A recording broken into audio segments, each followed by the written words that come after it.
So, hello. Good afternoon, Rohan. Hey Jim, how are you? Nice to see you. Yeah, likewise. Was. Special welcome to our viewers, of course. Welcome to our second Q&A. We did one approximately 4 weeks ago, and we had a ton of questions, like way too many to answer that in like one Q&A.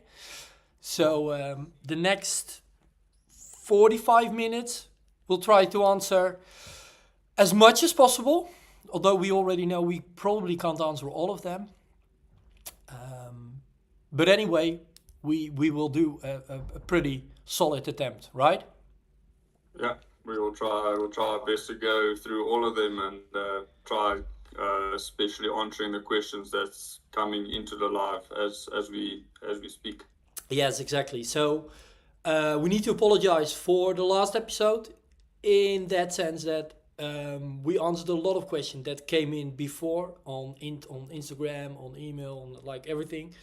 And we also try to answer as many questions on the live chat, but this episode we're gonna try to answer just as many live questions, right? Yeah.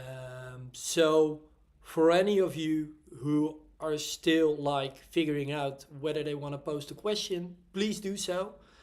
Um, and yeah, we try as many as possible. But before we dive into it, and we already got some viewers coming in. Any plans for the weekend? Yeah. So tomorrow I have a bit of a group ride, and on Sunday I have the sweet spot tempo training with join. So I'm looking forward to it, Cool. but that's always a good one. Yeah, that's one It with a it pretty it, high training load, right? Um, it definitely does test your energy system. So I'm exactly. gonna make sure that I do eat enough on the bike that day. And yourself, anything planned? Yeah, well, just after this Q&A, I jump in the car and I'm heading down to the south of the Netherlands. Well, basically, it's actually in Germany. There's the Live Slow Ride Fast gravel raid, or Laudenstendam gravel raid, actually. So tomorrow we'll Oh, be cool. doing like, I believe, a little over 100k of gravel riding in the Eifel. Oh, cool. So Oh, hopefully the weather is all right on your side. yeah, it will be okay-ish. Not the best weather ever, but yeah, that's fine. No, that's fine. Um, Yeah. hey, if you're up to it, let's go to the first question. And actually, I would like to try to find an answer on really the first question of Eltina van Wijk, and she would like to know how to yeah, set up her goal in Join when she doesn't have like a specific goal, but she just races. So she does races just the whole season through. And currently, she's like doing yeah, kind of like an imaginary goal. Um, what would be like the best training plan for her? What do you think? Yeah, so for me, I would say what I always suggest to the users, if they do race quite often, our criterion plan is quite good. It's a good training plan to follow to keep them busy and also keep the intensity up for the racing. Yep. But if I read into a question, it seems like she's racing the whole year. If I read it correctly, and it's also sometimes it's good, but most of the times it's not great having full intensity throughout the year. Yep. Um, so, in my opinion, I would say it's also good to kind of go off racing a little bit and just enjoy your bike or actually just rest for 2 weeks or so. Especially now coming closer to the winter months in Netherlands, for example. I think it's a good time to just also stop the intensity a little bit. Yeah, I agree. I mean, in general, just a lot of racing doesn't make you any better. It doesn't improve you. Only like the first few races, it might does a little bit, but it just a lot of racing fatigues you in the end. And in this specific case, I mean, like doing like for example a criterium goal, which is a 3 month plan, and then just entering like quick rides, which you give like a certain importance factor, like an A, B, or C goal. That would work, but I do not advise on like doing 3 of those plans back to back Definitely.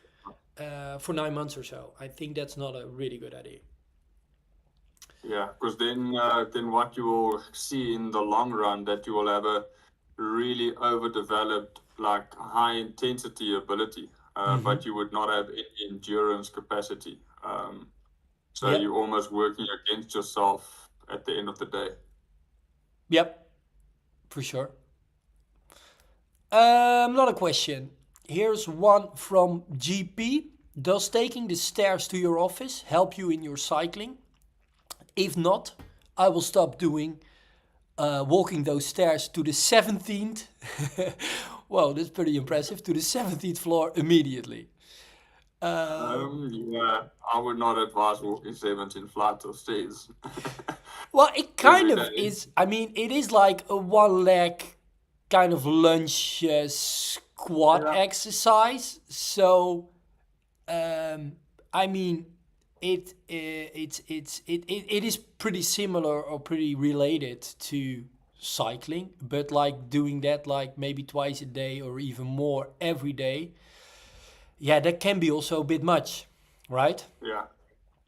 Yeah, I guess you can see the fitness side of climbing 17 flights of stairs. I mean, it will help you burn a little bit more calories, help you activate those glute muscles and the hamstrings. But Yeah, you as kind you of say, I use think the every same. day, Yeah, you kind of use the same yeah, muscle group, so that works. Of course, your coordination is different. Also, like the angle in which your hip and your knee works is different, so the coordination is not 100% similar. But there are some similarities for sure. yeah. So you can do that once in a while. So maybe we say a good balance between taking the lift to the 17th floor one Yep, day and the next day like doing the stairs. exactly. Yeah, that makes sense, right? Yeah. Okay, then there's a. And then Okay, sorry. I see there's a question from Tom, where he's asking if there's an integration where we could import things like resting heart rate, weight, etc., and so on into Join. Yeah. He's talking about those daily metrics like your sleep and everything like that. Is that something that's possible for us in Join? Well, so yeah, for example, when there is like a really clear benefit for the user, it's of course it's possible. Currently, we just ask the user like, hey, what's your weight? And we don't like automatically sync that with, for example, Garmin or I don't know, Well, yeah, or Apple Health, for example. A lot of users do send out that data from a Garmin or from another device to Apple Health. But this is actually something we are considering. So actually, this is on a roadmap, to be honest. yeah. Because we are looking into ways of, those kind of metrics to involve that a little bit more in kind of like a recovery score or a readiness factor. So Yes. this is pretty early that well, we're already talking about it, but yeah, since it pops up, this might be something in the future that we would like to offer actually. Yeah, I think it can give good benefits and insights into the potential training plan for the next day or even on the day. Yep. So yeah, I think that's a good question and something that I think most of us would look forward to later on our roadmap. Yeah, but don't start harassing Rowan now every day with when is it coming, because Yes, later, maybe later. exactly that's the proper answer. Maybe later. Okay. Next one. Yeah, there is one from Michiel. Where it's asking if it's possible to. Sorry, I'm just reading the question quickly. Yeah, the Dutch one, right? Shall I translate a little bit? Yeah, my Dutch takes maybe 30 seconds longer to translate in my brain. The question is from, I think you're referring to the one of Michiel Yes. Knotnerus. Sorry if I'm like completely mispronouncing your last name. But anyway, the question is it would it be an option in Join to build in something that you can tell what kind of ride you did? For example, my mountain bike rides, in my experience, are pretty much underestimated if there's not a power meter involved. That's a really good It's a one. question we get quite often about mountain bike rides. Yep. And there's another one popping in just now, also from Michiel, because I think it's related to the first one because he sees. No, it's not entirely related. Okay, so let me first dive into the mountain bike question because, first of all, if it that yes, with heart rate, because of the delay you have in your heart rate response, what you see often with mountain biking is that the effort is so short. You go all out for maybe 20 seconds, but your heart rate doesn't have the time to like fully respond to the actual intensity, and a power meter does. So there's the big difference. So if we look at the heart rate data of especially mountain bike rides, it does underestimate the intensity. And when there's a power meter involved, it doesn't, because power meter is instant. However, to answer this question, like should it be an option that you can tell Join that it's a mountain bike ride? Well, no, not necessarily, but actually that's not really the solution here. What the solution is actually is that you fill in the rate of perceived exertion, so the RPE scale, to the intensity you perceived it as such. Don't go on the suggested RPE, because that's basically suggested on the basis of your data. And if that data is only heart rate data, then a lot of information is lost. So for you as a user, really try to envision like, okay, how hard did it felt for me? And does this RPE score really reflects the intensity I experienced? So just change that, basically, would be my answer. Yeah. It's you'll quite often also see with mountain bike rides that your normalized power is quite a bit higher than your average power. You'll quickly see a 50 to 80 watts difference. And you can almost, based on that, kind of assume that your RPE should be higher, or even will be higher, suggested by Join on some occasions. But it's always the best approach is with any workout, mountain bike or road or gravel, is to reflect your RPE score yourself. Join will always suggest one to you, but it's good to report your own RPE based on how you actually felt the intensity of the workout, because that way your training program will be better suited to your feeling. Exactly. Yeah. And the next one from Peter. Good see. In the podcast, you talk about polarized training and also about training on power instead of heart rate. This seems contradictory. Can you explain more about this? So it seems like he's questioning the polarized training module that I think we use. Maybe it's one that you would like to answer. Well, it's kind of a hard one, because it's for sure it's not contradictory. I mean, heart rate or power is actually the measure, so it's a way of measuring intensity. And polarized training is it's an intensity model. So polarized training, really short, because we've talked about it a lot. There's a lot on our website, there's a lot in Join. So if you want to read, or there's also on this YouTube channel, there's some information about it. But polarized training is basically just a model that says in a 3-zone model. So zone 1 below your aerobic threshold, zone 2 in between the aerobic and the anaerobic threshold, or FTP, and zone 3 above your anaerobic threshold, that you should like avoid the second zone and try to do it as much as possible in the first one and a little bit in the third one. That's basically what it says. Really short. Anyway, then that zone, then measuring whether you're actually in the first or the third or the second zone, can be based on heart rate or can be based on power. But I mean, I would for sure advise you to do it on power, because there are a lot of problems with heart rate. Like when you're fatigued or when you're dehydrated, or especially like those zone 3 efforts. There's a really big delay with heart rate, as we just discussed earlier as well.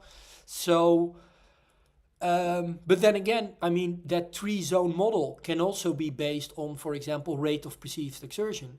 It could also be like, hey, it's on the intensity that I experience, whether I'm in zone 1, 2, or 3. And one measure is a little bit more precise than another, but those things are not the same, basically.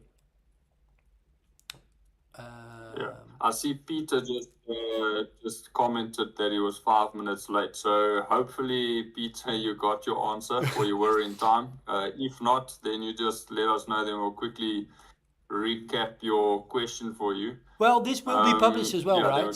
So after the Q&A, we will publish this whole Q&A, and we're gonna also in the timeline show people where the answer is being given. So that. Yeah. Can I pick one? If you're okay with that? Yeah, for sure. Go for it. Because I saw one, over here. There was one about long working days. Sorry, where is it?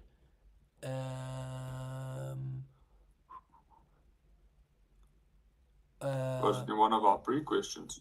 No. Well, I missed it. Here.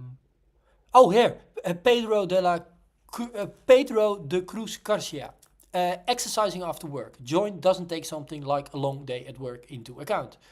I always get high intensity, shorter workouts during the week and long zone 2 workouts in the weekends. And that last remark is definitely true. We put lower intensity in longer workouts, and if you have longer availability in the weekends, it does work like that. But anyway, is this something you can answer, Rohan? Yes. So it's quite hard to take into account a full day's work. And then, so I would say, if it is at all possible for you to kind of do your interval session on your way to work, while you are a little bit fresher. But I guess it's not always possible. So that's what I would suggest, and I would personally try to do. And then if you come back after work, let's say, for example, it's not possible for you to do the high intensity session in the morning, is to also listen to your body. If everything in your body is telling you, like, I don't have the energy to complete the session, then it's best to rather just ride easy and indicate that after your ride, join accordingly. And then join or adapt your program according to your feedback, and perhaps schedule a same or similar session in the next day or two. Exactly. So that's really important. And not every work day is the same, right? So really take into account the RPE, and also don't do too much. And I think that's an important one, especially in the winter months. Don't do too much like in the ERG or ERG mode indoors, because that really puts you on a fixed number. And the whole training physiology is actually based upon zones. So at some good days you will be a little higher in the zone, and on some bad days you're a little lower, and that's just totally fine. Because sometimes you have had a long day at work, and other days you also had a long day at work, but you feel like, hey, I'm flying here. So that's That's really important. I guess that's where we all need to listen to our bodies. I mean, it does not matter what level of cyclist you are. You need to teach yourself to be in tune with how your body is feeling in the morning or in the afternoon.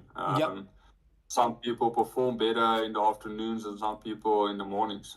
You just need to find that rhythm of what works for you and what does not. For sure. Yeah.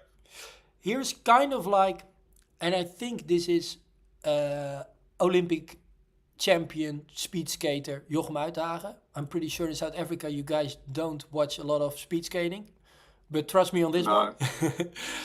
one. Or he just has the similar name, or he actually is. Anyway, it's kind of a related question that I wanna ask you, because he says like, so the question is from Jochem Uithagen. Hi, I experience that when I'm doing that when I'm tired and there are VO2 max intervals, I shuffle the training and logically it will still be intense. Could I add a state of mood before the workout?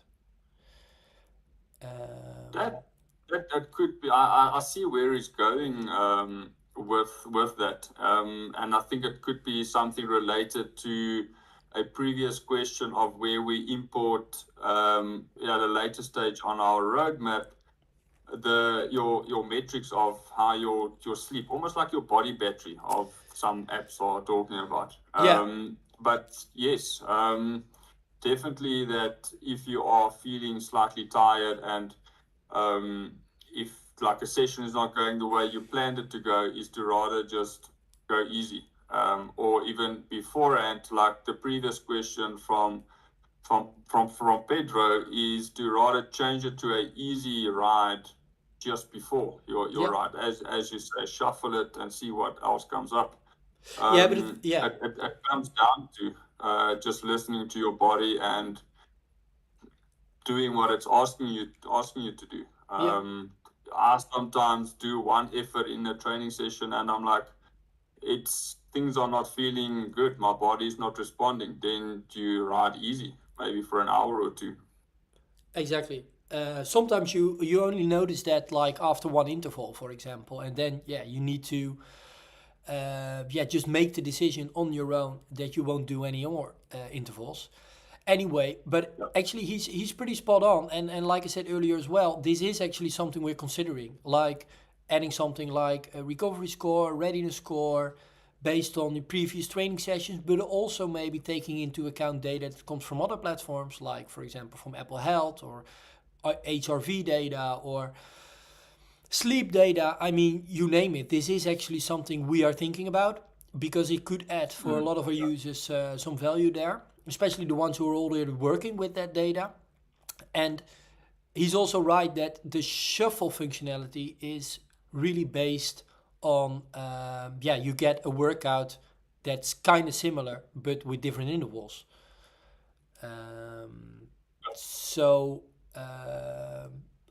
Until we have a functionality like this, please listen to your body really carefully. And this is something we need to address, right? See what we can do in what way to try help people like Jochem in that regard, is to kind of show or indicate how you are feeling your RPE even before a ride. Because that could also sometimes influence something. I see Peter luckily heard all his answers and he then just had a follow-up asking about that sometimes in zone 2, that if he rides on power, that he ends up going out of zone 2 on some occasions. And he's asking what we advise him to do. It's also something I in support get quite often. And it sounds simple, but I mostly suggest users, if you train on power, you follow the power. And if you train on heart rate, you follow the heart rate. But it's also good to, if you're training on power, for example, to let your heart rate and your power guide you.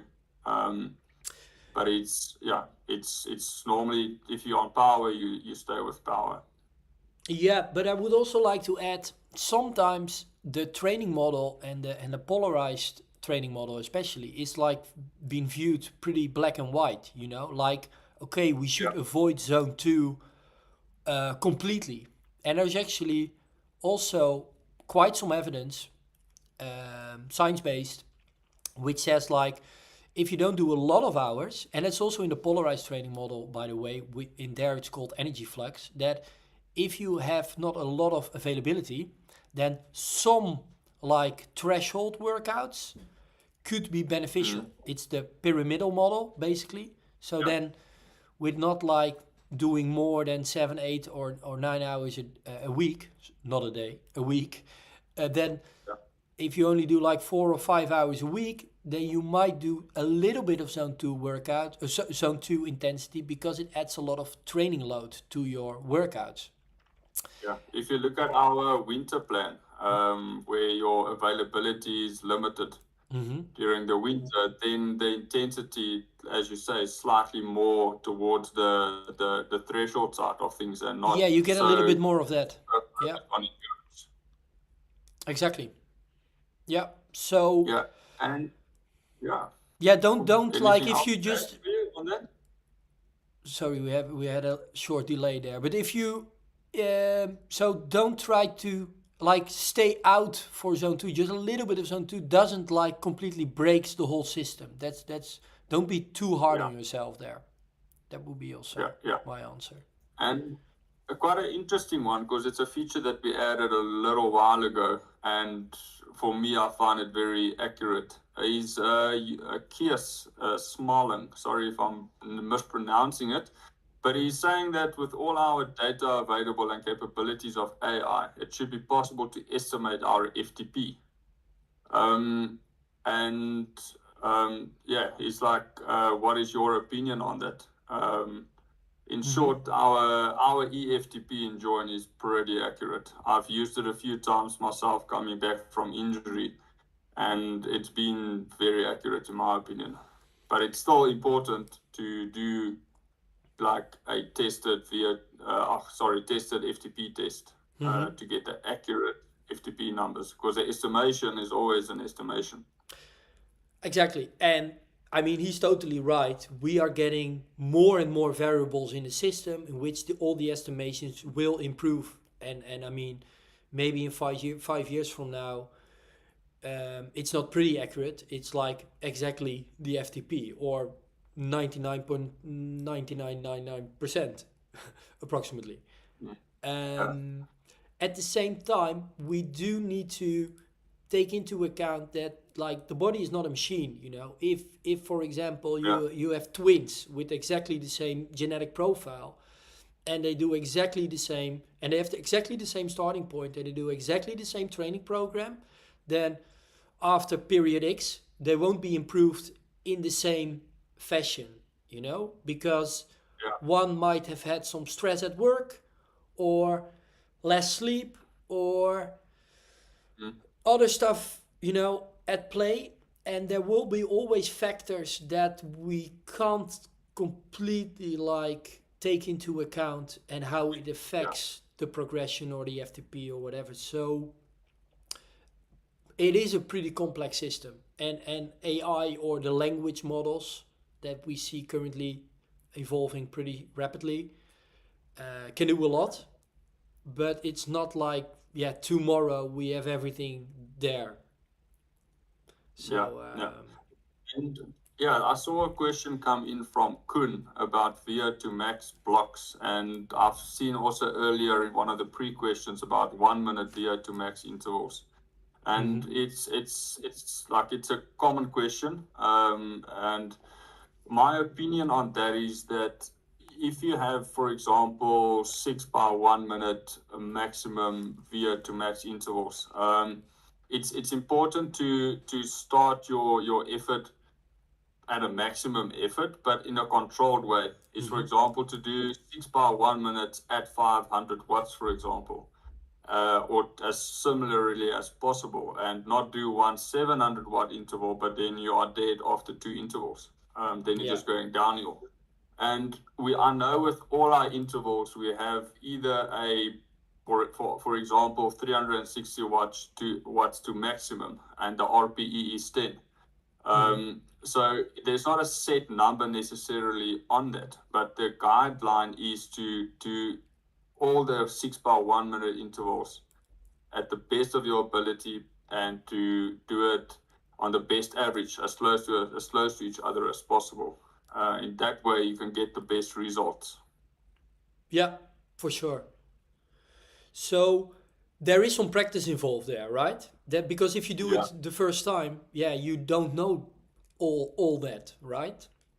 yeah, So yeah, take that into account as well. I mean, also like training with a power meter, it's kind of something that even if you buy a power meter, you mount it on your bike, you've got everything set on your Garmin or Wahoo or whatever, it's not like that you will be able to completely execute the workout as you should. You will improve also in the way you execute workouts, right?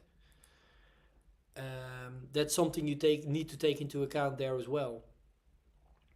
yeah, definitely, definitely. Yeah, and I see there's a question from Diederik Dickays, asking that it's almost indoor training season time, which is winter, Mm-hmm. and he's asking if he should change his athletic profile or lower his athletic profile. Um, the answer is a short no. Mm-hmm. And I would suggest you rather update your availability to how long you feel that you can ride on the indoor. It's pretty normal to lower your availability during the winter to maybe 2 hours maximum, or maybe 3 hours maximum on the indoor trainer during the very cold, wet days. So no, I would not suggest lowering your athletic profile almost ever, to be honest. No, I agree on that one.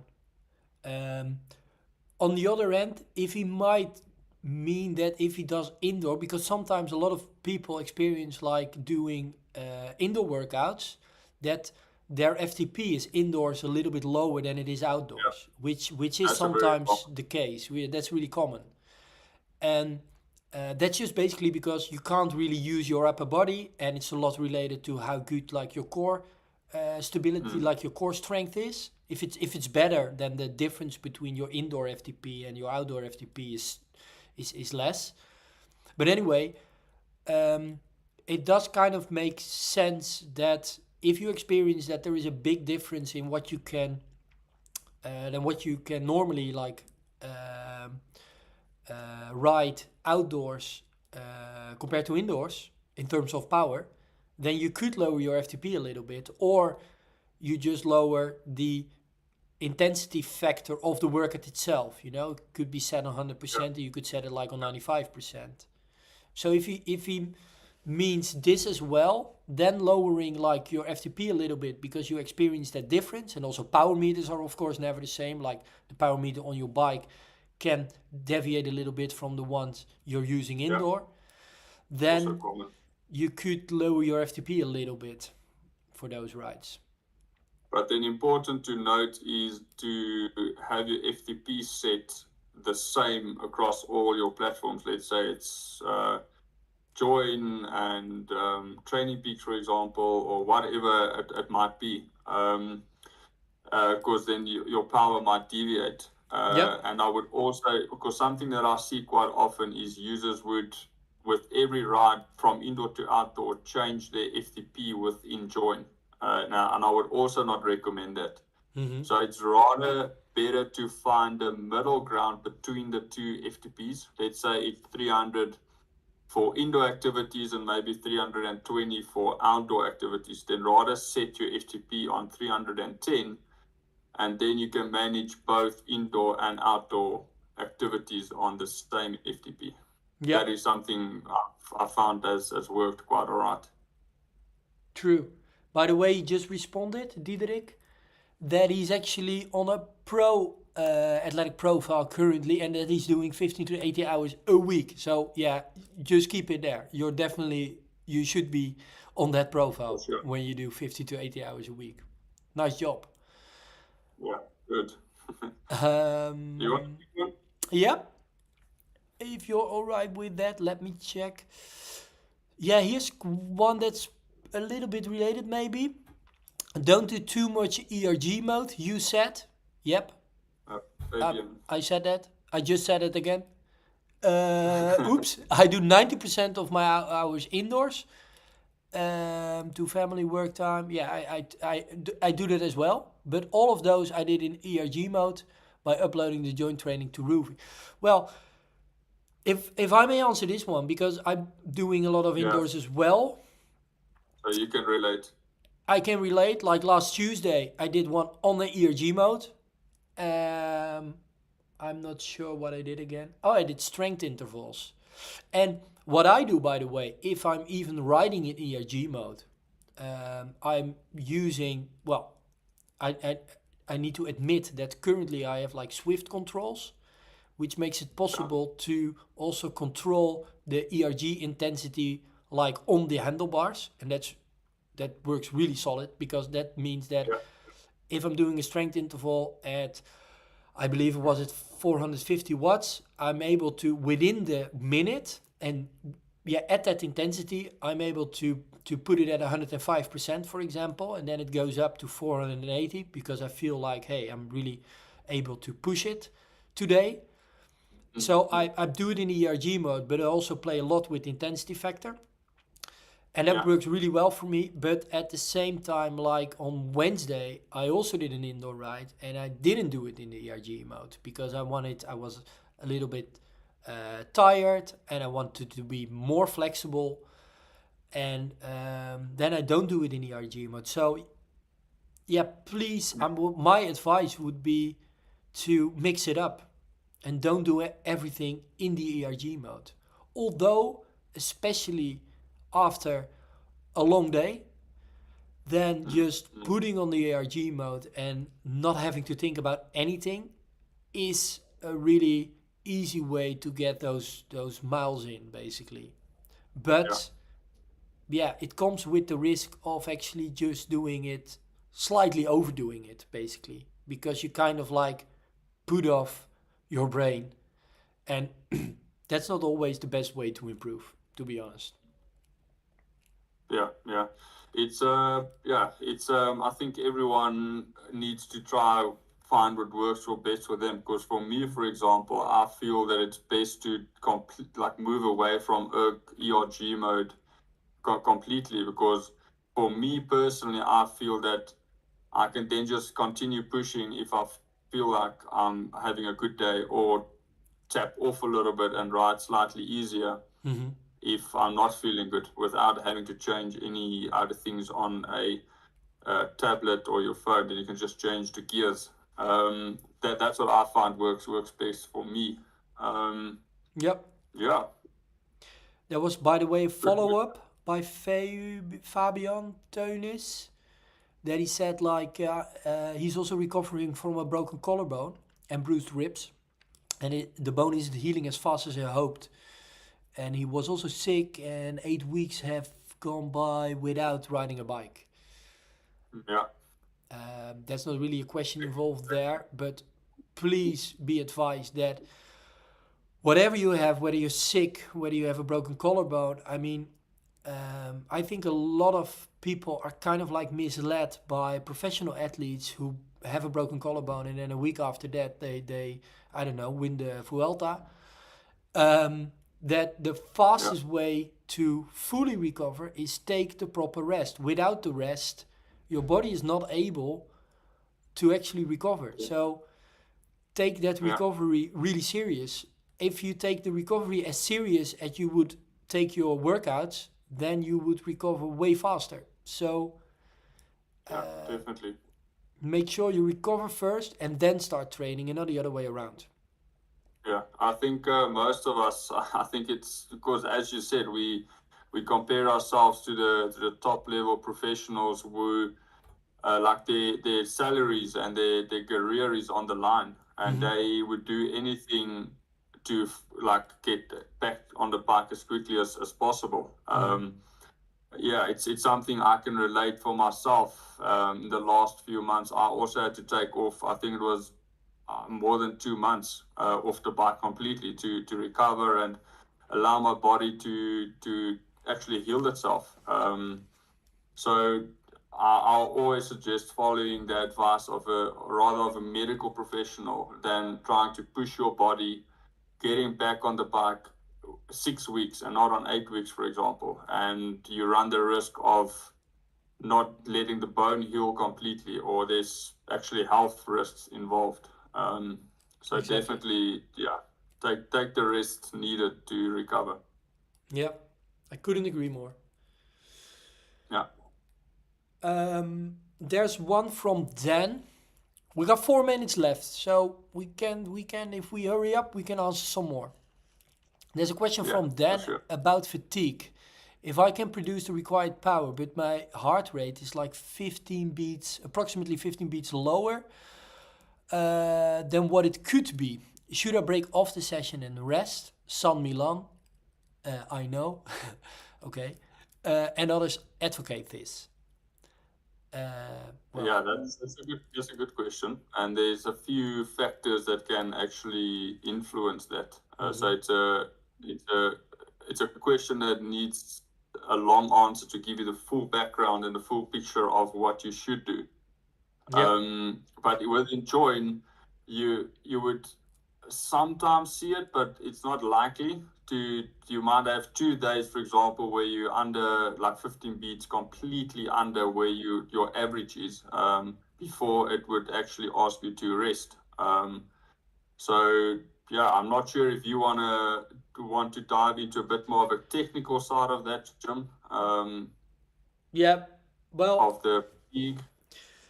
first of all, I'm pretty convinced that when you train on power, then you could still wear a heart rate strap, but that's for analysis afterwards and not during the session Yeah, all the time. So during a session, constantly comparing power and heart rate is just foolish, because with heart rate, there's so much stuff involved that can affect a lower or a higher heart rate, that you shouldn't be bothered by that.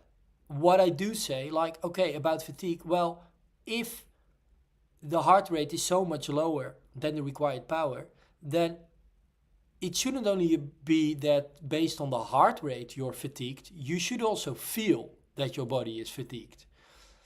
yeah, And yeah, if that's the case, I would certainly advise you to break off the session, to do less intervals, to stay lower in the zone. But if there could be other factors in play that's causing the heart rate to be lower, then yeah, I think it's pretty ridiculous to look at heart rate and then come to that conclusion. Because yeah, before you step on the bike, you should already be aware that, hey, yesterday I did a really hard session, or hey, in the first 15 minutes I feel kind of shit. And if their only way or of telling you that your body is fatigued based on heart rate, then I would also say, hey, there might be something slightly wrong with what you experience, like what you feel. You need to check in as an athlete to what you feel more yeah, often and in a better way. feeling. Mm. And that's why, for example, we emphasize RPE so much in the joint application, because that subjective experience, there's so much truth in that, even more in that than in power meters or heart rate monitors. So that would be my answer. Mm. Yeah, that's a good one. And if and if and And if I hopefully it clears it up for him, and he understands it better to like feel your body. I feel that is something that has been almost a center piece of our Q&A this afternoon, is to really tune in with how your body's feeling and how your general mind is feeling, because there's so many things that can influence our day-to-day life, um, and to make us feel that we're accomplishing something on the bike and off the bike.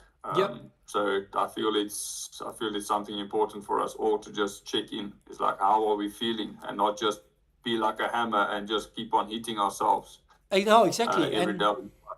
And if you like, if I mean that feeling, you need to develop that as well. I mean, if you recently start cycling, it might not be there yet, but that's why I emphasize it so much, that okay, if it's not there yet, then really focus on developing that feeling, that intuition, instead of comparing heart rate monitors with power meters. Because I think it's really important that you kind of like along the way of developing yourself as an athlete, as a cyclist, that feeling gets better and better.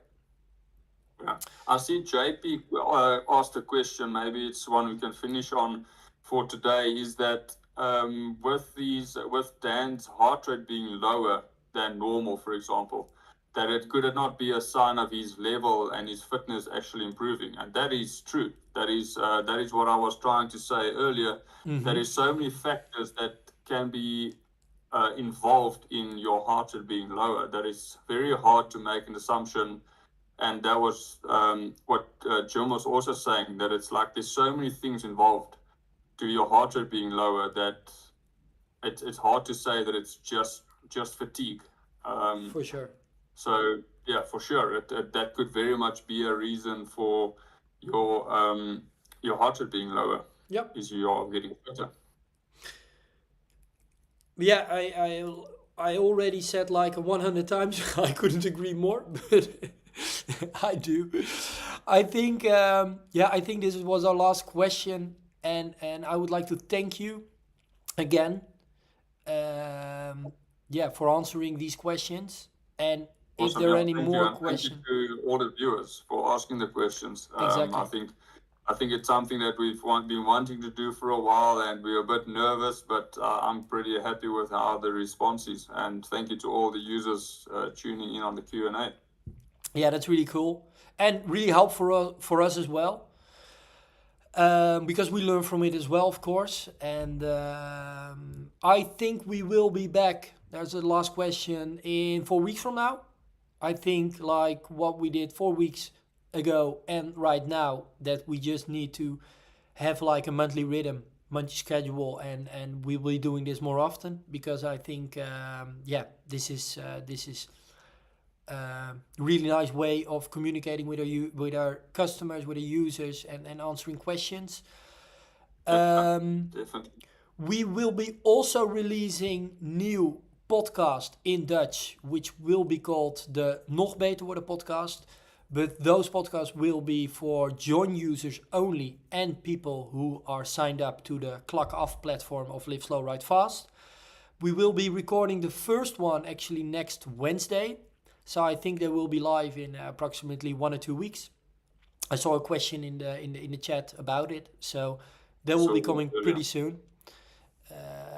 And also maybe for our non-Dutch speaking viewers, we are like translating a lot of podcasts, providing subtitles, and there are a lot of tools nowadays to make it even like automated, but like pretty good ones.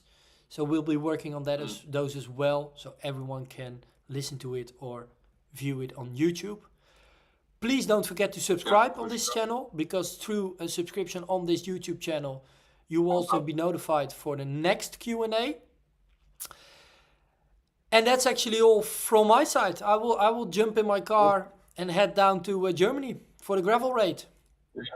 All the best, and enjoy the ride. Hopefully the rain stays away for as long as possible. Well, we'll manage, right? Like we say in the Netherlands, we're not from suiker. Okay, man. Take care. Talk to you soon.